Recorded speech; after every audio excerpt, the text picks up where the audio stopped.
A very special holiday welcome to you. We will begin our program in just a minute or two. Thank you.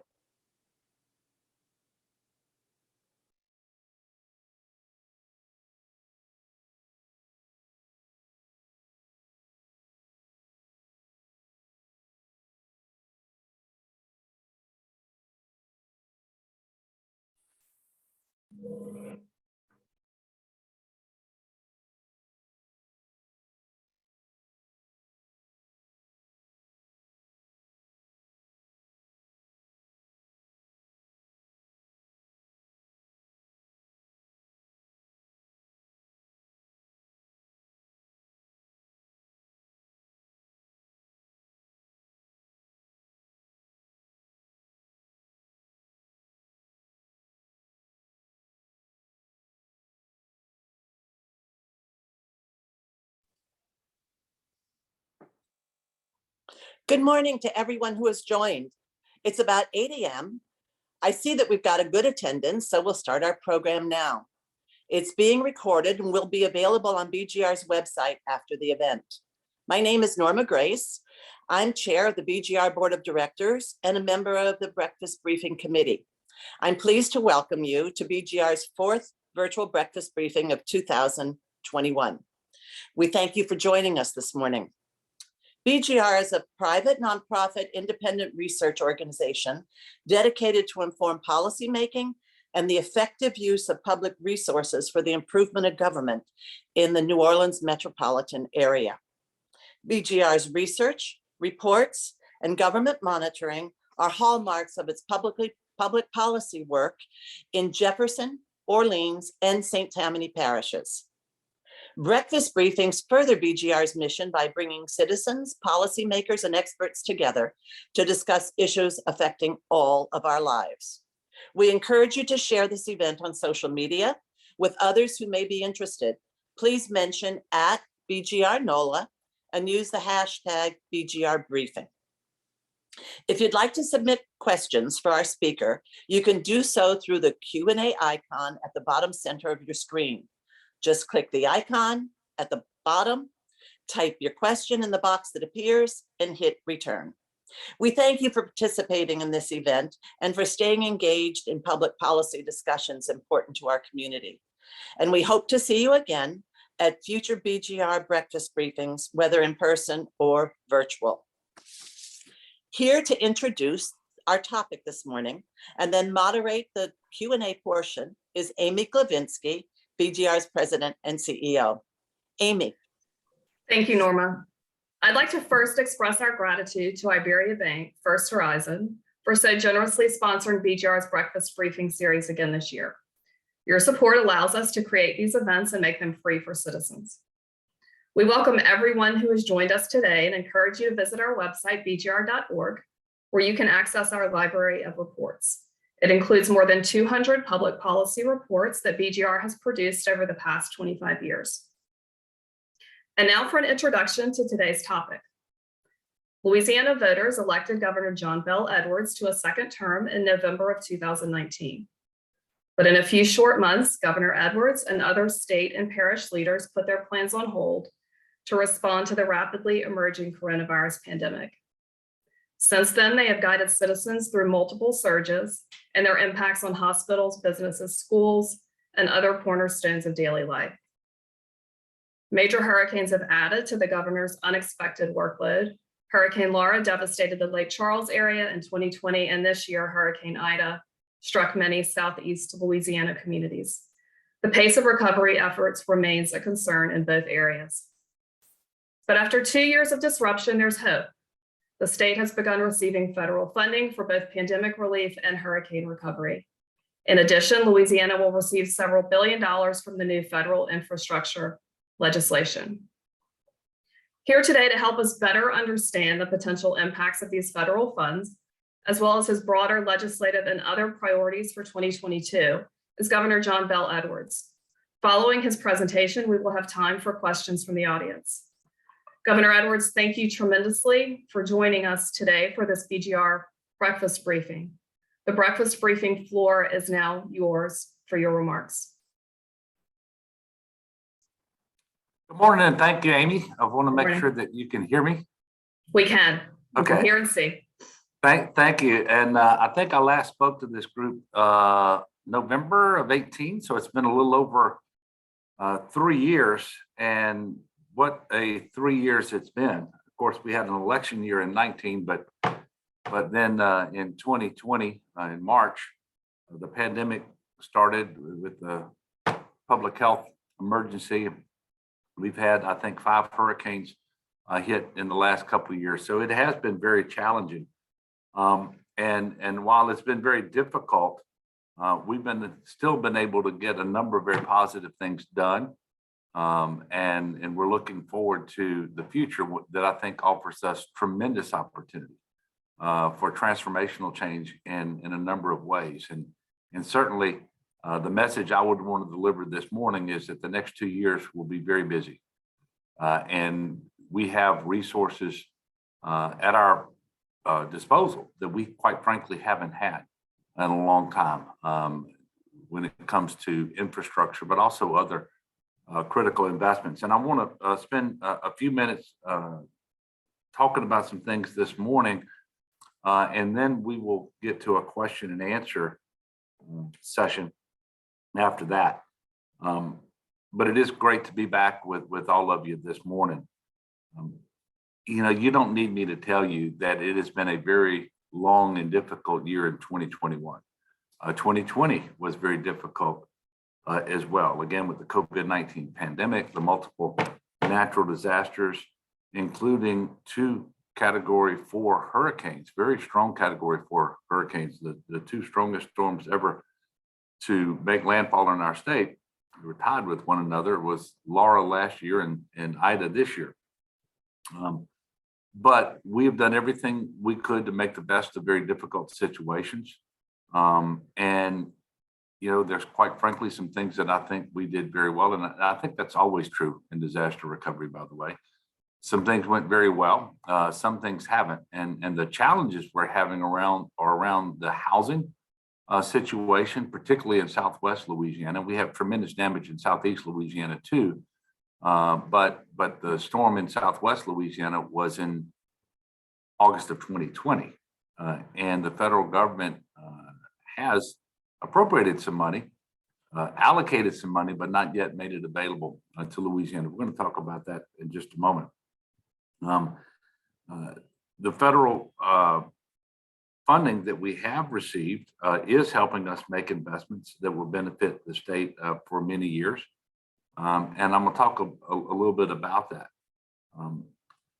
First of all, we had about $3.1 billion from the American Rescue Plan. A little over half of that was incorporated into the budget last year to make critical investments in accordance with the American Rescue Plan, and we still have right about $1.4 billion this year. And that funding will be spent in much the same way as in the first year. Significant investment in broadband, water and sewer systems. We need to make sure that we shore up the unemployment insurance trust fund so that we don't cause a tax increase to happen on every employer that pays into that fund. We can make up for lost revenue, promote tourism. We can do things like invest more in our transportation infrastructure. And we're going to do those things, but it's really an important source of funding for us. And I think it was very important that we staged the funding over 2 years. And so we do have that funding available to us. One of the ways we will incorporate funding from the American Rescue Plan into our efforts was shown yesterday at the Bond Commission and meeting here in Baton Rouge, where they agreed to use basically $26.8 million in American Rescue Plan funds to help pay for Superdome renovations. And this was possible because of lost revenue at the Superdome, directly related, by the way, to tourism. And so we were able to do that That's about half of the state's obligation with respect to the $450 million renovation. The other half will come through another $27 million in capital outlay. Then you have the Saints are putting up 150 or 1/3 of the total price of the renovations, $150 million. And the rest will be paid by the Louisiana Stadium and Exposition District. This is really important because it's going to allow us to renovate the Superdome on time.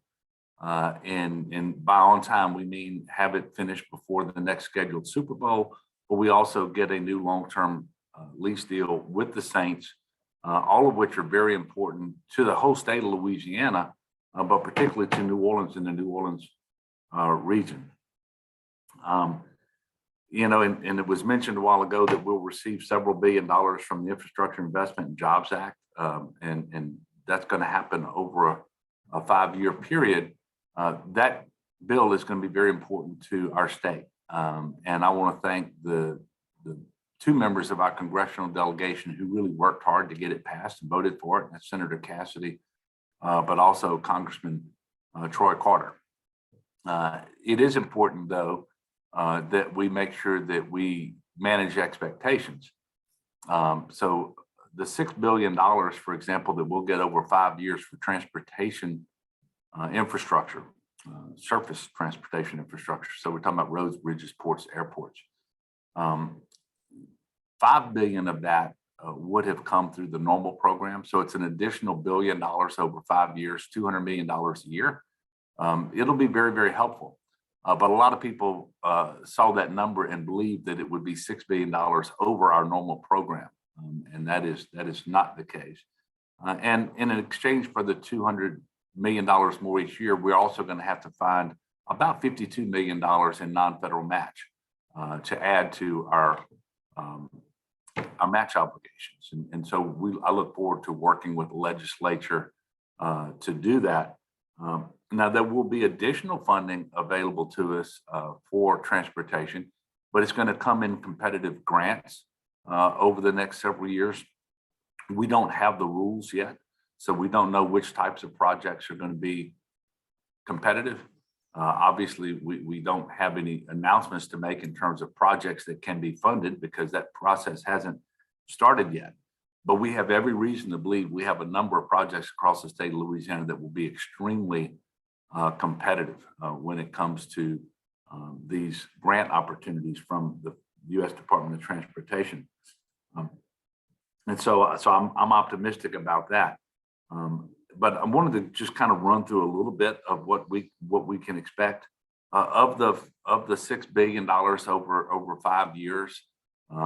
Again, that's an additional $200 million a year above and beyond what we've been getting. About $4.8 billion of that will be required to go on highways, a little over $1 billion on bridges, $470 million to public transportation, $73 million to electric vehicle infrastructure, about $179 million to airports, and $20 million for a more resilient transportation system that has the capability to recover from disruptions such as extreme weather.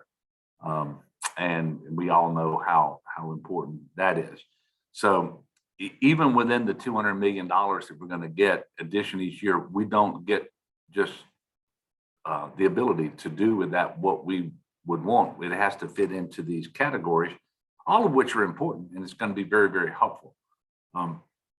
Funding is also provided for power infrastructure, additional protection from droughts and floods, and reconnecting communities divided by transportation infrastructure, environmental remediation, high-speed internet. And I want to talk about that for just a little bit. So there's $65 billion total in the Infrastructure Investment and Jobs Act for broadband connectivity across the country. Louisiana it's already been announced, I should say. Louisiana will receive $100 million initially in additional funding for our broadband efforts. The FCC is also undertaking a mapping of the country and the state of Louisiana to determine just how many households and businesses are not connected to the internet, and really why. And there are a number of reasons. One, there are a lot of places, especially in rural Louisiana, where it's not available, or if it's available, it's not affordable. And then you also have issues around devices and whether the households have devices or not. And then you also have digital literacy issues. All of those things together, we believe that about a third of our state is on the wrong side of the digital divide. And our goal, and this is not a new goal, but the goal is to eliminate the digital divide by 2029. You all probably know that we created the Office of Broadband Development and Connectivity within the governor's office. It is staffed, and Beneath Ingar is doing a great job in that office. But we had already established the office, and $177 million of the American Rescue Plan will be spent on broadband as well. And we already are in the middle of a grant application period, the first grant application period, where internet service providers and electric co-ops are competing for that funding in order to expand high-speed broadband access across the state of Louisiana. Quality, high-speed broadband that is going to be affordable. And they're doing this under a program that we've named Gumbo, which the people from Louisiana, I think, can appreciate. But in this case, Gumbo stands for Granting Unserved Municipalities Broadband Opportunities. Catchy name, but at the end of the day, that's what this is about, expanding broadband opportunities across Louisiana. And it's incredibly important, as we all know, and we knew it before the pandemic, but the pandemic has made it all the more critical. Because when we had to transition to distance learning in the schools, very difficult to do in areas that don't have high-speed internet, but also lack devices and the literacy skills to do that.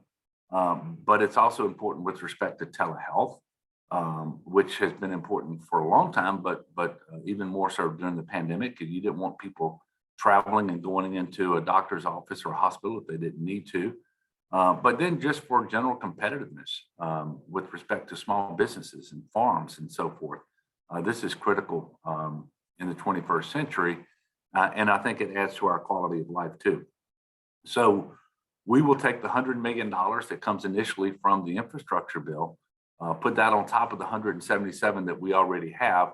And we believe once the mapping exercise is done by the FCC, that there could be somewhere between $300 to $500 million more available to us. And so we will keep expanding these efforts through these grants that we will be awarding, and we will make any tweaks that are necessary to the program as we move forward. But we are very, very encouraged, and I'm very thankful that we got ahead of this. We weren't trying to create this structure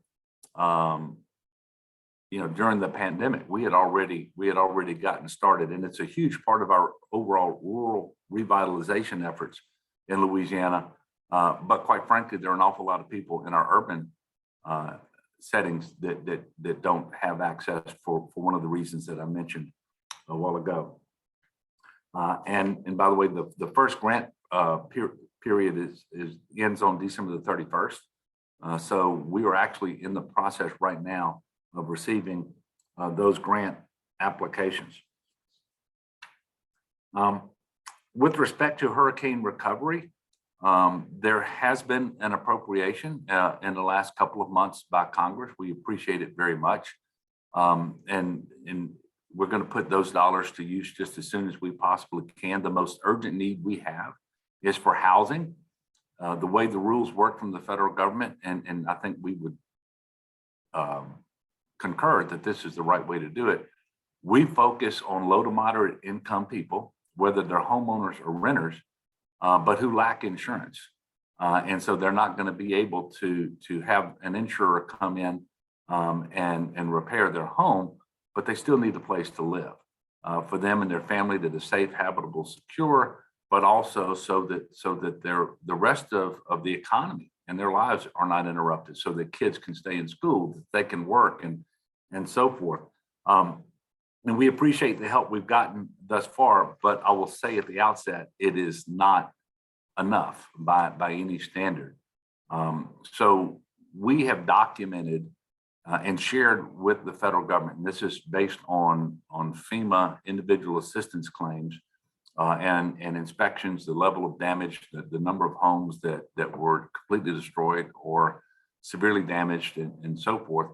We believe that with respect to 2020, Laura and Delta in Southwest Louisiana, we've demonstrated over $1 billion of unmet need that would typically be the number used in awarding community development block grant disaster recovery assistance by HUD, Housing and Urban Development. The amount allocated, however, to Louisiana thus far is $595 million. Now that is a lot of money. It'll certainly allow us to get started, but it's about half of the housing need that we've demonstrated. And what's more is 20% of the $595 million has to go to mitigation efforts, not to housing. And then all of the local governments also want us to be able to use the CDBG to satisfy their match under the Hazard Mitigation Grant Program. That's a 25% match on some funding that has been made available from FEMA, but also the 10% match on the CDBG program itself. If you add those two things up, it's over $200 million. So when you look at the mitigation you have to do, the non-federal match obligations that you would like to do, and you understand just how woefully inadequate that amount is. The way it worked is Congress appropriated $5 billion for HUD for 2020 and 2021 storms. HUD then allocated $2 billion of the $5 for 2020, and of the $2 billion, we got $595 million. Now we're not giving up. It is possible. I don't know if it's likely, but it is possible that HUD can increase their allocation out of the remaining $3 billion that they have out of this appropriation, or that we have to get another appropriation, and we're still working with with the Biden administration and the congressional delegation from Louisiana, but really with all of the leadership in Congress. That's going to be extremely important for us, but we will start a program. We're going to have, our plan is to have one statewide housing program that will go from Southwest Louisiana through Southeast Louisiana. And we are writing our state action plan. And the way this works is HUD, even though they've made the allocation, they haven't yet published the Federal Register notice that prescribes the rules that will govern the program. Once they do that, we then have to submit our state action plan. Once it gets approved, then a line of credit is established and you start actually implementing the program. But we're going to be way ahead of the process so that the state action plan is going to be drafted, because we can sort of anticipate. We've been in this business long enough, unfortunately, with all the disasters we've had. We can anticipate what they're going to have in the Federal Register notice. And so we're going to draft our plan and submit it just as quickly as we can and get it approved. And of course, we don't yet have an allocation for Ida, but we know that that is going to be extremely expensive proposition. There are 816,000 individual assistance claims. That's the number of households that are out there with respect to FEMA individual assistance coming out of Hurricane Ida. And we believe that the overall housing need with respect to Ida may be 2.5 to 3 times what it is for Hurricane Laura and Delta. And obviously the goal is to get that appropriation, that allocation much sooner than was the case coming out of Hurricane Laura and Delta. You all know that we suffer more than our fair share of natural disasters. The severity and frequency of these natural disasters seems to be increasing. I mentioned five hurricanes in the last couple of years alone. And then we also suffer land loss from sea level rise. And so there's no doubt in my mind that we are being adversely affected by climate change in Louisiana, more than any other state in the nation, in fact. And that is one of the reasons, and really the principal reason, why I took folks from Economic Development, the Department of Natural Resources, from the Climate Initiatives Task Force that we created a couple of years ago, and also the resiliency effort that we have in Louisiana, over to Scotland for COP26 a couple of months ago. And you know, I am fully aware that there is an energy transition underway, and this is happening globally. The market is changing. We're still going to have fossil fuel exploration and production and so forth, but we're going to be transitioning to a lower carbon intensity environment, and renewable electricity, whether it's wind or solar.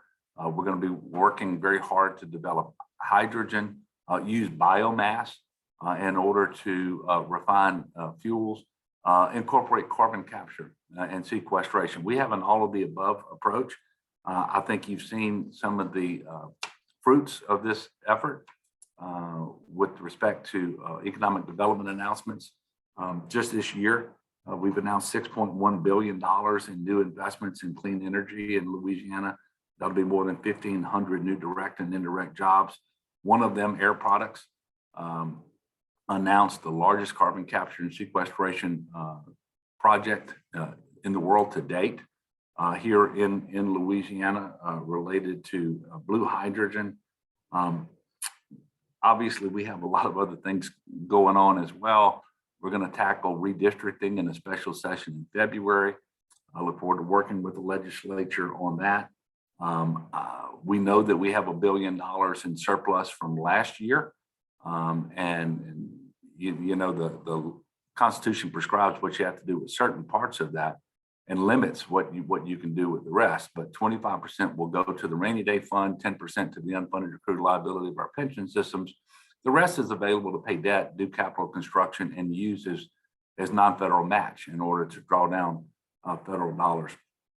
Having inherited a $2 billion deficit, I can tell you $1 billion surplus is much more preferable. But this gives us more opportunities to make strategic investments in our state. And that's one of the reasons why I'm so hopeful that 2022 is going to be a much better year. The resources that we have, and if we can all work together and be strategic, we can make lasting changes, transformation to our state that it can be very positive for a long time to come. A quick word about COVID before I take questions. Today, we happen to be doing the best that we've done at any point in the pandemic. In terms of our hospitalizations, it's right about 200. And by the way, we've been flat at these baseline numbers, low baseline numbers, for about a month now. But we've got 200. In August, we had over 3,000. The test positivity percentage is about 2.1%. It got as high as 19%. But the simple fact of the matter is, we're still in a pandemic. The public health emergency continues. New variants are a function of transmission. There's a lot of transmission. There's a new variant of concern, and it's Omicron, and we're very concerned about it. And while we've had almost exactly a year to get people vaccinated, only 50% of the state of Louisiana is actually fully vaccinated. About 57% have had at least one shot. And of concern with this Omicron variant, only about 25% of the people who are eligible for boosters have actually been boosted. And the booster shot is very, very important because immunity does wane over time. And the booster shot doesn't just restore you to the level of protection you had after your second shot. It's a 4 to 5 multiple increase in terms of the protection. And that's going to put you and whoever receives the boosters in the best possible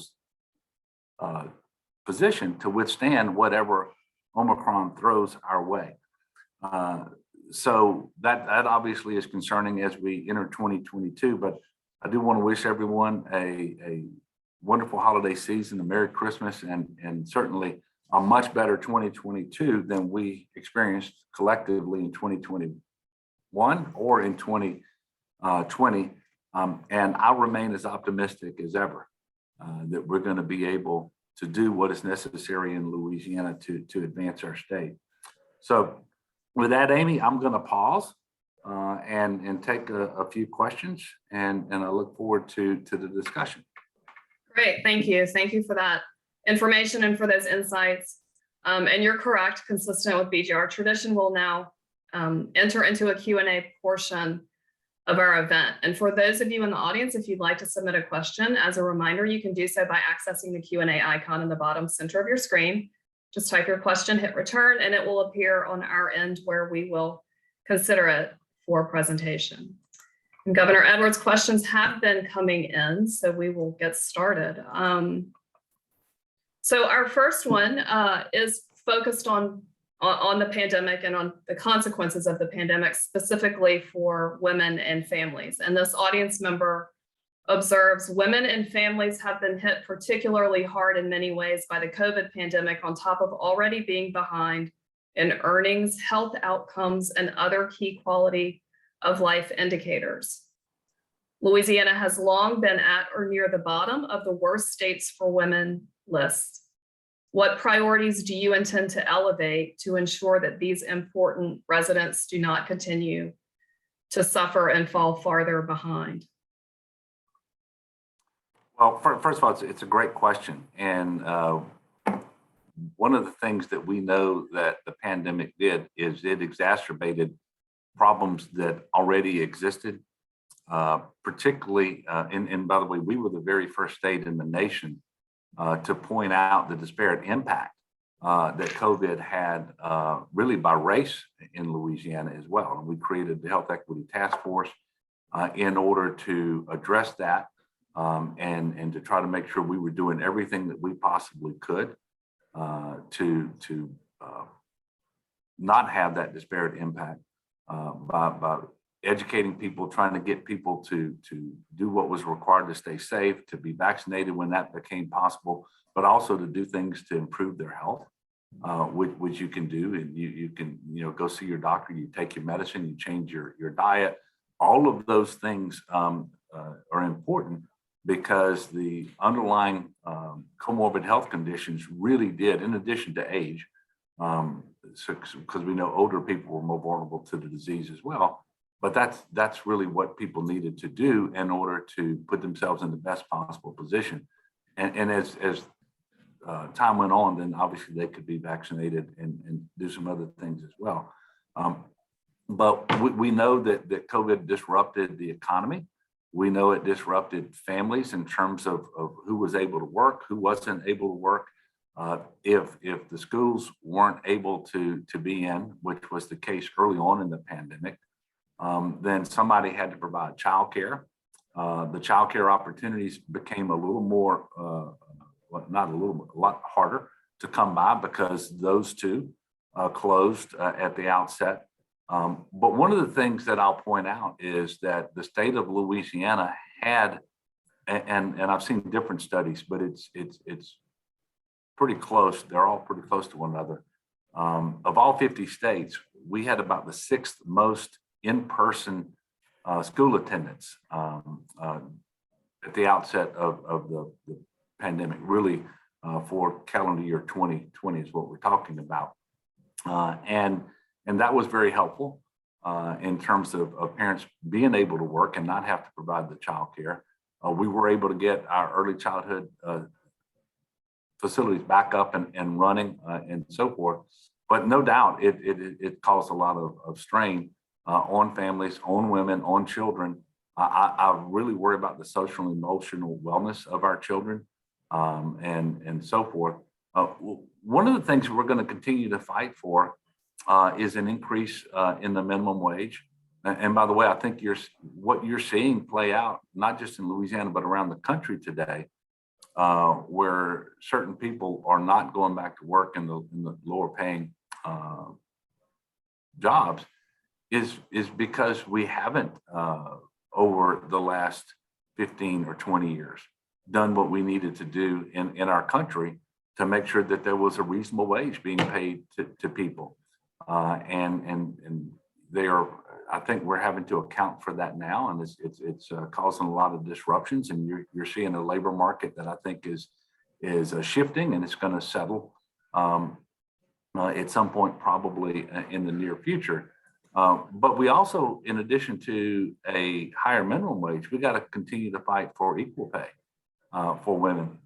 We are just about dead last in the country when it comes to the difference between what men and women make when they are doing the same job and have the same qualifications. We push for this every year since I've been governor. We typically don't get very far in a legislature that appears to be dominated by certain business interests that are against that. And by the way, I think the intransigence here is part of the reason we're seeing so much disruption in the labor market generally. But we're gonna be making some real, I think, strategic investments, additional investments. We did it last year, by the way, whether it's early childhood, whether it was helping families on Medicaid, helping the elderly, investing more to assist those who are disabled. We're going to continue to do all of those things this year as well. And I look forward particularly to being able to expand our investments in early childhood education, which should allow for many more children to have access to early childhood education, because we know that that's a big disincentive for people to be in the workforce if they're going to a job that really doesn't pay enough to cover the child care expenses. And so we think that that's going to be very important too. So that's probably a long answer to what was a short and simple question. I apologize about that. No, we appreciate it. I have a follow-up question that is on the related topic of early childhood education that has come in from an audience member. And they observed this spring, New Orleans voters will likely consider a new dedicated property tax that would significantly expand local funding for early childhood education. What are the best opportunities to increase state funding for early childhood education, and what are the biggest obstacles? So looking at the funding side of that goal. Well, there are a number of obstacles, but one is you never have unlimited resources. But secondly, I think we're going to have more opportunities because the revenue is coming in right now in terms of our state. The economy is performing well enough that the revenue is coming in that we can make an additional investment. The capacity for the early childhood program to receive an influx of students in any given year, or kids in any given year, is limited, and you don't want to put more money to the program than can be absorbed and responsibly. So trying to figure out what that amount is, you're going to see an increase in early childhood funding from state general fund in the budget that I proposed to the legislature next month, and then we need to work with the legislature to make it happen. One other obstacle will be whether or not the Build Back Better plan passes, and if so, what's in it when it passes, because it could be a great thing, but currently there's in the bill there's a lot of funding for early childhood education that would come from the federal government. That would be a very positive thing, but it could cause many in the legislature to not want to do the state general fund if it's going to come from the federal government, and they might want to put the general fund dollars somewhere else. And so as we watch what's happening in Washington with that bill, I think it's important that we go ahead and put in our budget additional funding for early childhood education, that we leave it there. And then at any point before the budget becomes final, we can make adjustments if we need to make adjustments. But we shouldn't allow what's happening in Washington, or really what's not happening in Washington, I guess, as it relates to that particular bill, to cause us not to put forward more funding for that program. Thank you. We've had a few questions come in that focus on the federal funding, American Rescue Plan and the infrastructure bill. So we'll talk about that for a minute. This audience member asks, How is the state determining how to use its $3 billion allocation from the American Rescue Plan?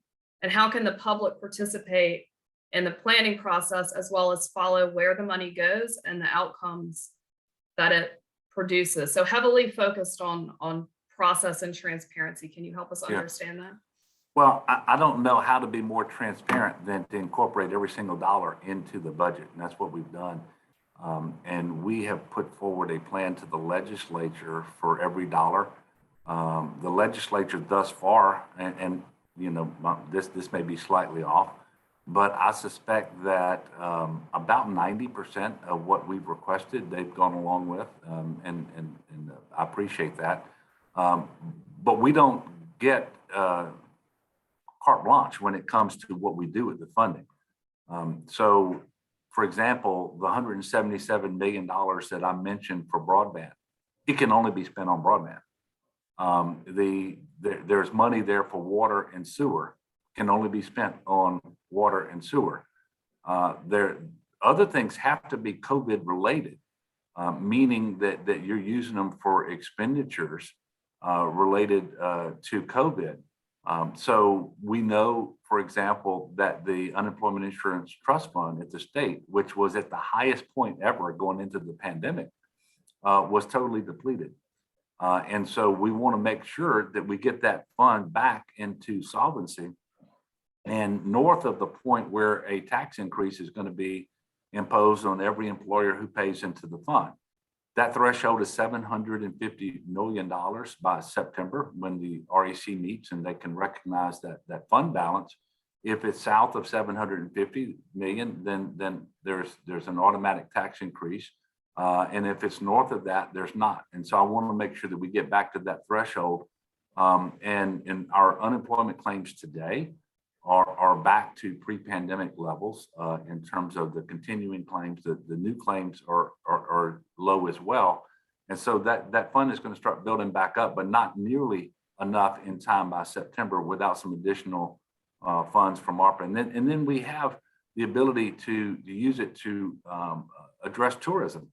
We all know that tourism really slowed down during the pandemic.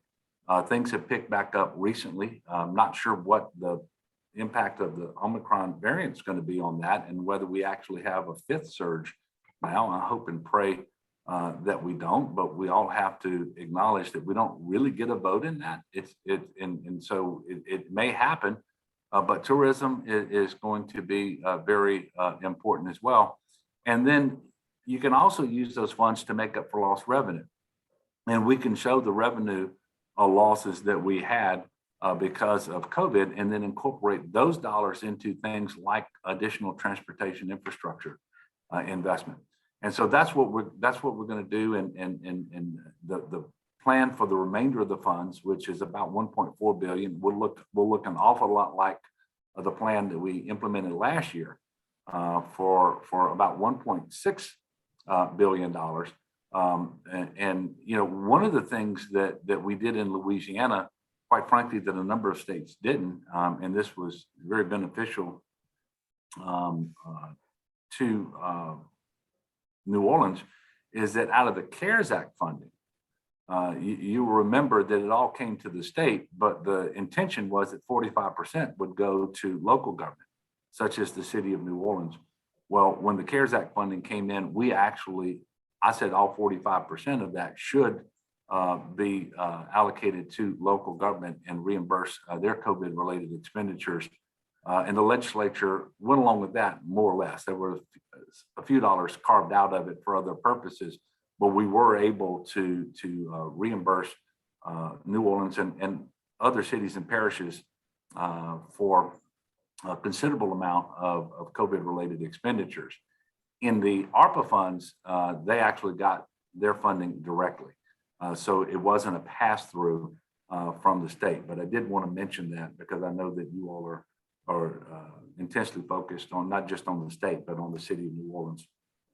That's right. There is one element of this question that I don't think I heard you answer. So if there's a citizen, a member of the public that has opinions about the allocation of these funds, what advice would you be in terms of feeling like they have the an opportunity to express that opinion and have it considered in the mix of information going into the allocations? Yeah, well, first of all, you should always feel comfortable speaking to your legislators, because like I said, 100% of these funds are appropriated. We publicly announce what our proposal to the legislature is for these funds. They then get incorporated into the budget. So the normal legislative process is available to all of you. And then, you know, Amy, if you want to forward those things to me, I'll be happy to take a look at them as well. It gets to be very difficult because if you've got 100 people, you probably have 100 different ideas about exactly what the right mix is on the funds.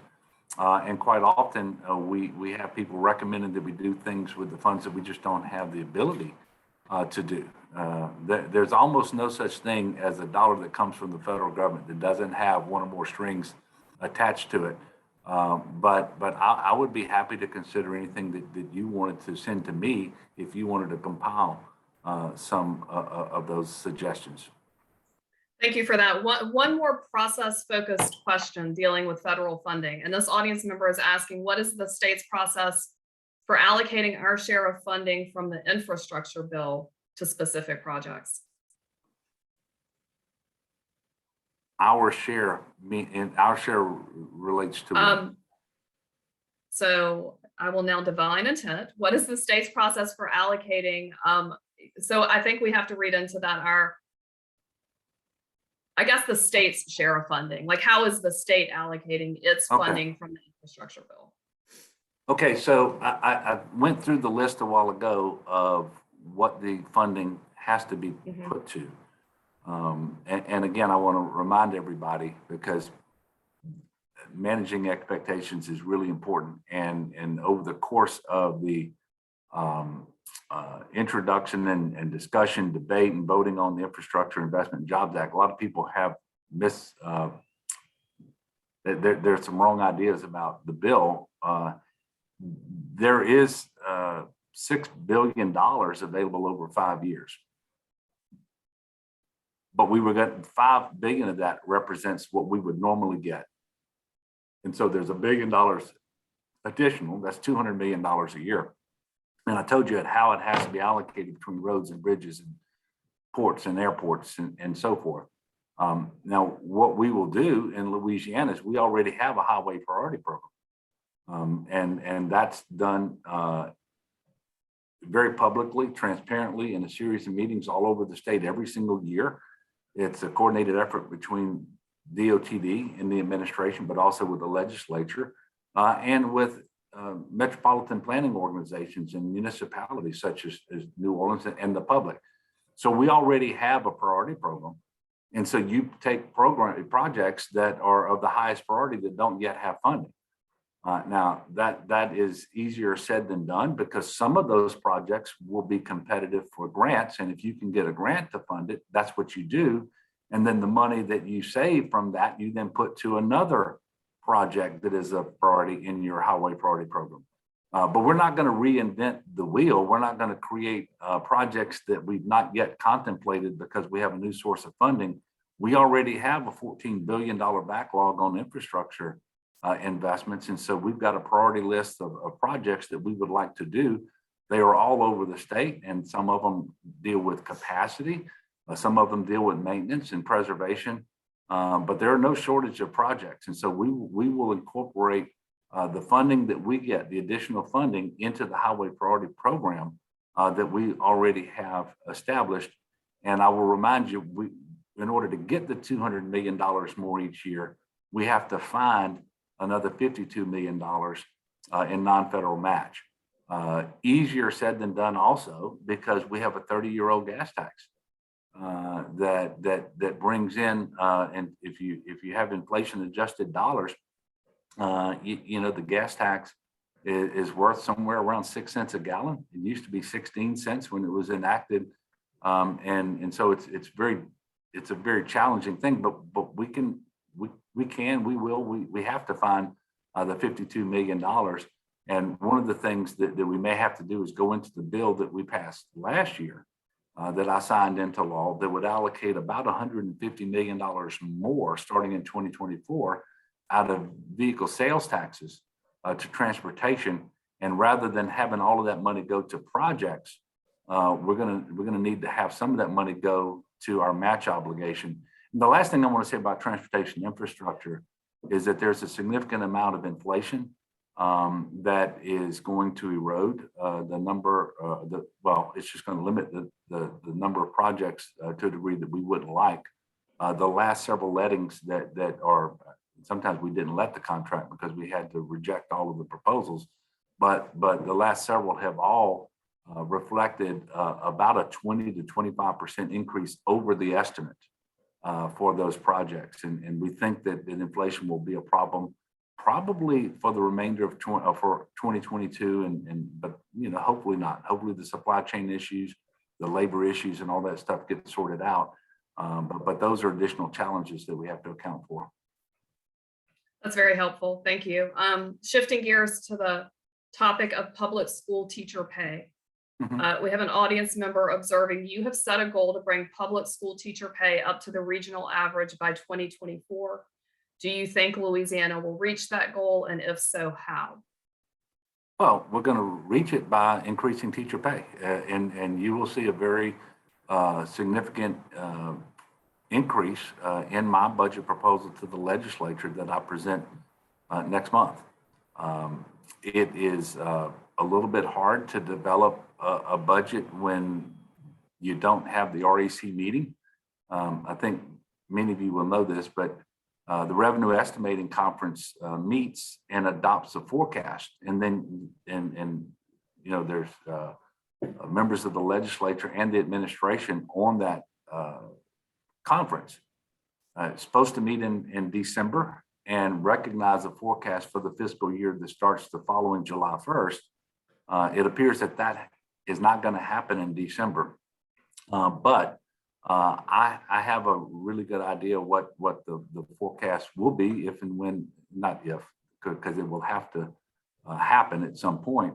And one way or another, when we present our budget proposal to the legislature, you're going to see a very significant increase in teacher pay, and not just in teacher pay, but in certificated personnel, whether they're teachers or counselors and so forth.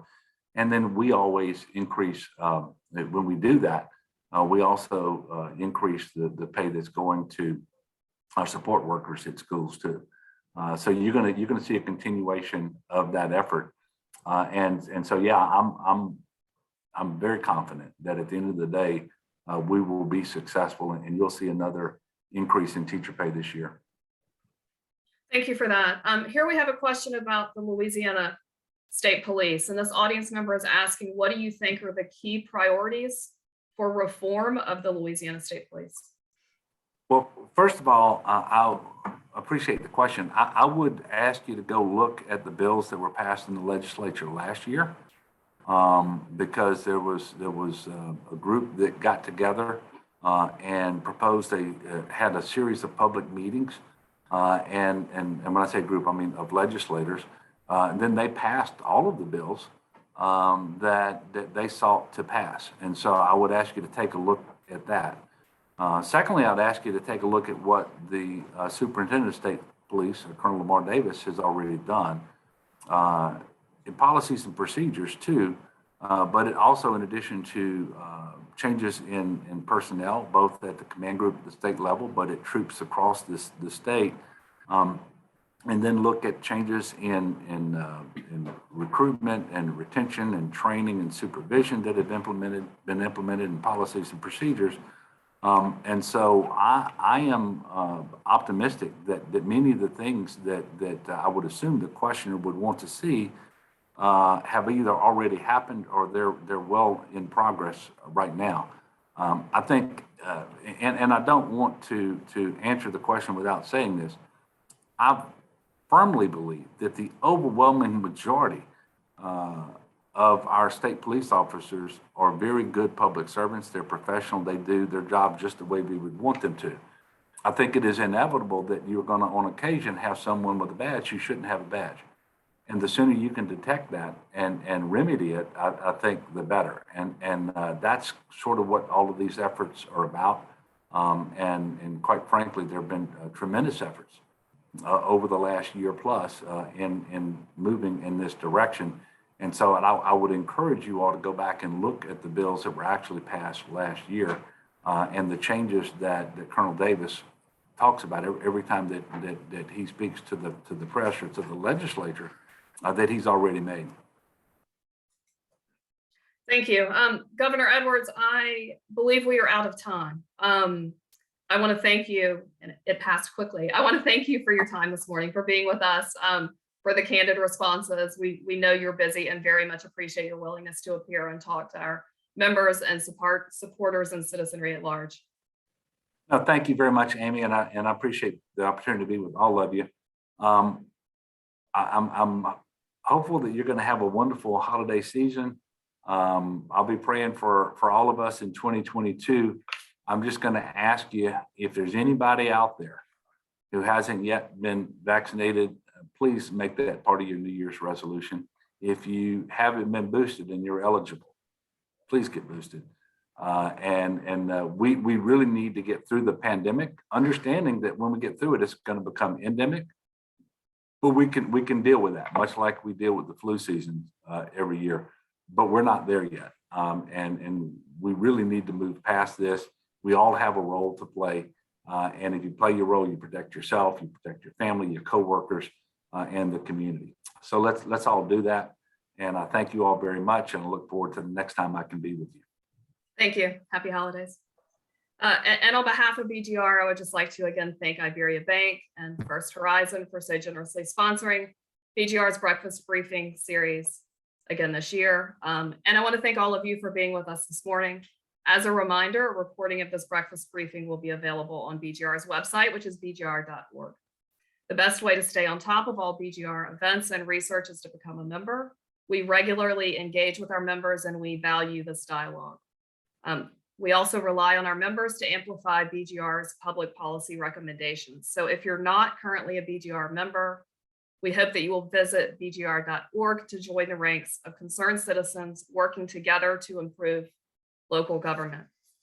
We hope this event has been informative for you. We look forward to seeing you at our next event and wish you and yours a happy and healthy holiday season.